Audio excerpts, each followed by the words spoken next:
دیکھیے، ہم جب بھی نیوز دیکھتے ہیں تو دو ورڈز ہمارے سامنے بہت آتے ہیں۔ ایک ہے ECL یعنی ایگزٹ کنٹرول لسٹ، اور دوسرا ہے PCL یعنی کہ پاسپورٹ کنٹرول لسٹ۔ اب ان دونوں کو ہم ایک آسان ایگزامپل سے ایکسپلین کرتے ہیں۔ اب فار ایگزامپل کسی بھی شخص پہ FIR ہوتی ہے، وہ باہر ملک میں فرار ہو جاتا ہے۔ اب اس صورت میں آپ اس کا نام تب تک PCL میں نہیں ڈال سکتے جب تک وہ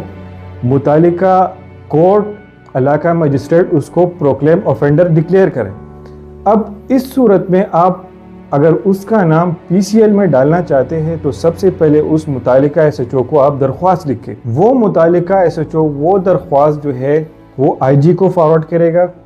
اور IG آفس انٹیریئر منسٹری کو ریکویسٹ کر کے directly immigration and passport office جو کہ اسلام آباد میں موجود ہے اس کا نام PCL میں ڈال سکتے ہیں۔ اب اس کے ساتھ ساتھ ہے ECL یعنی exit control list. Obviously exit کا مطلب ہے باہر جانا، اور جو بھی شخص جو بھی ملزم اس ملک کے اندر موجود ہے اور وہ ملک سے باہر جانا چاہتا ہے تو آبویسلی حکومت یا متعلقہ ادارے یا پولیس یا تھرو کورٹ آپ کے پاس یہ چینلز ہیں جس پہ آپ کسی شخص کا نام ایگزٹ کنٹرول لسٹ کے اندر ڈلوا سکتے ہیں۔ اس میں لوور کورٹس بھی ڈال سکتی ہیں اور ہائی کورٹ بھی آپ کا نام ایگزٹ کنٹرول لسٹ کے اندر ڈال سکتی ہے۔ اب ایگزٹ کنٹرول لسٹ میں اگر آپ کا نام آ گیا ہے اور اس سارے پروسیجر کو اڈاپٹ کرنے کے بعد آیا ہے جو کہ میں نے آپ کے سامنے پیش کیا ہے، تو کیا پھر بھی آپ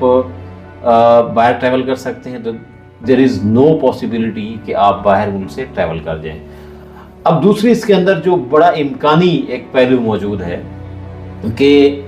آبویسلی ایک شخص اندر موجود ہے تو اس کے تو باہر جانے پہ پابندی لگ گئی۔ اب اس پابندی کو ہم دیکھتے ہیں پاسپورٹ کنٹرول لسٹ کے ساتھ کہ ایک شخص باہر موجود ہے لیکن اس کا پاسپورٹ بلاک ہو گیا، اس کا پاسپورٹ جو ہے کنٹرول لسٹ کے اندر نام آ گیا، یعنی وہ پاسپورٹ کسی بھی ادر کنٹری کے اندر بھی یوز نہیں ہو سکتا۔ فار ایگزامپل آپ اس وقت UK کے اندر موجود ہیں، آپ کا نام گورنمنٹ آف پاکستان نے عدالت کی ریکویسٹ کے اوپر، عدالت کے آرڈر کے اوپر یا پھر پولیس کی ریکویسٹ کے اوپر جو ہے PCL میں ڈال دیا، تو اب ہوتا یہ ہے کہ اگر آپ وہاں UK کے اندر موجود ہیں تو اب آپ کسی اور ملک میں پاکستان کا پاسپورٹ یوز کر کے ٹریول نہیں کر سکتے کیونکہ آپ کا پاسپورٹ کنٹرول لسٹ کے اندر نام آ گیا ہے۔ اب ہوگا کیا، جیسے ہی آپ کسی اور ملک میں، یعنی آپ موجود باہر ہی ہیں، کسی بھی دیگر ملک میں موجود ہیں لیکن آپ وہاں سے کسی دیگر ملک میں ٹریول کرنا چاہتے ہیں، تو جیسے ہی آپ ایئرپورٹ پہ پہنچیں گے متعلقہ جو امیگریشن حکام ہیں وہ آپ کا نام پاکستان کی ایمبیسی نے، کیونکہ